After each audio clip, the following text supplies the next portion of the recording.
Mavis is a diesel engine who works for the quarry company shunting freight cars in their sidings. She has 6 small wheels hidden by side plates just like Toby's. Mavis is young and full of her own ideas. She loves rearranging things too and began putting Toby's cars in different places every day.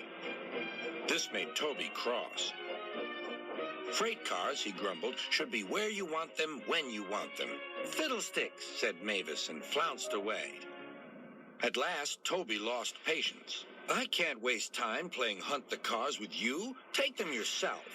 Mavis was pleased. Taking cars made her feel important. At the station, Diesel oiled up to her.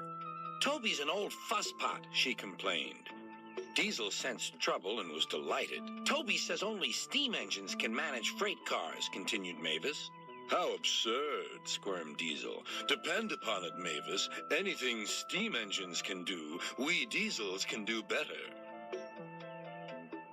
Diesel knew nothing about cars, but Mavis didn't realize this. Toby's line crosses the main road behind the station and for a short way follows a farm lane. Frosty weather makes the muddy lane rock hard and very slippery. Toby stops before reaching the lane. His fireman halts the traffic at the crossing, and then he sets off again. By using the heavy cars to push him along, he has no trouble with the frosty rails in the lane and across the road. It is the only safe thing to do in this kind of weather. Toby warned Mavis and told her just what to do. I can manage, thank you, she replied. I'm not an old fusspot like you. The freight cars were tired of being pushed around by Mavis. It's slippery, they whispered. Let's push her around instead. On, they yelled. Mavis took no notice. Instead, she brought the cars carefully down the lane and stopped at the level crossing. All traffic halted. One in the headlamp for fusspot Toby, chortled Mavis. But Mavis had stopped in the wrong place. Instead of taking Toby's advice, she had given the cars the chance they wanted. Hold back, they cried. Grrr up, ordered Mavis. The cars just laughed and her wheels spun helplessly. Workmen sanded the rails and tried to dig away the frozen mud, but it was no good. Everyone was impatient. Grrr, wailed Mavis. Toby was in the yard when he heard the news. I warned her, he fumed. She's young yet, soothed his driver, and she can manage her cars herself, interrupted Toby. They're your cars, really, his driver replied.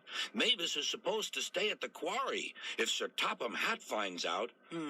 Yes, said Toby thoughtfully. He and his driver agreed that it would be best to help Mavis after all. An angry farmer was telling Mavis just what she could do with her train. Having trouble, Mavis? Chortled Toby. I am surprised. Gosh, said Mavis.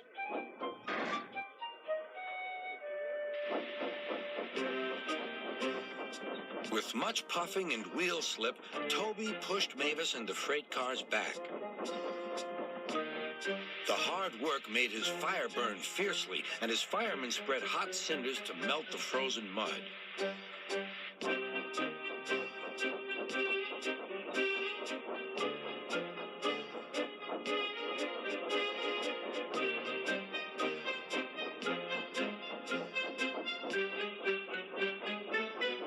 At last, they finished.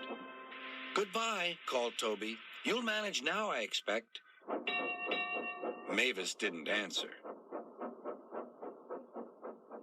She took the cars to the sheds and scuttled home to the quarry as quickly as she could.